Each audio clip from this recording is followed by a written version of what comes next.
que diz assim: o carregamento, o boot do sistema operacional Linux pode ser gerenciado pelo programa Lilo, certo ou errado?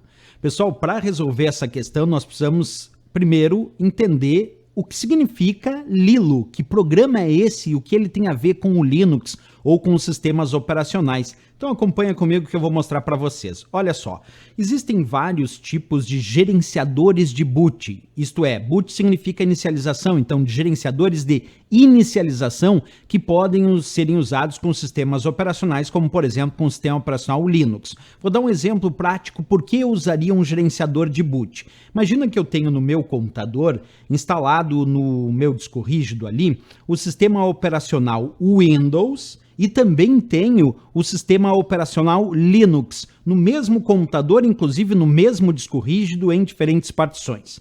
E aí quando eu ligo o meu computador, eu gostaria que aparecesse um menu me permitindo escolher através desse menu se eu quero começar o computador com o Windows ou se eu quero iniciar esse computador com o Linux. E para isso é que eu preciso de um programa gerenciador de boot, isto é, gerenciador de inicialização, para que quando eu ligue o meu computador ele me apresente um menu e nesse menu eu possa escolher se eu quero começar com o Windows ou com o Linux.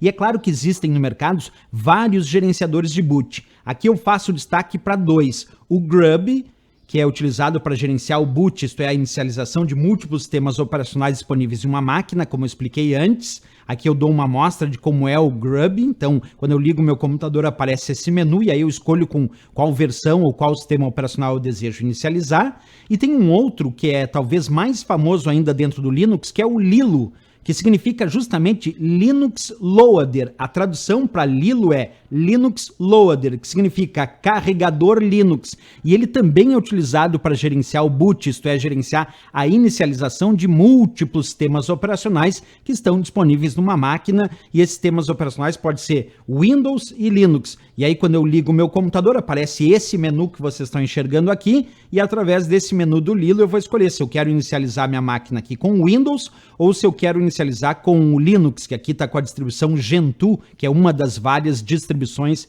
que existem do Linux. Então essa é a função do Lilo. Agora, volta lá na questão comigo. O que a questão dizia? O carregamento, boot, isto é, a inicialização. Então o carregamento, boot, a inicialização do sistema operacional Linux pode ser gerenciado pelo programa Lilo. Perfeito, pessoal, tá certo. Tanto é que a sigla Lilo significa Linux Loader, isto é, carregador Linux, que é justamente para permitir que o usuário possa, durante a inicialização, escolher com qual sistema operacional ele deseja inicializar o seu computador, inicializar a sua máquina, como a gente viu aí na explicação passo a passo. Então, certíssimo essa questão.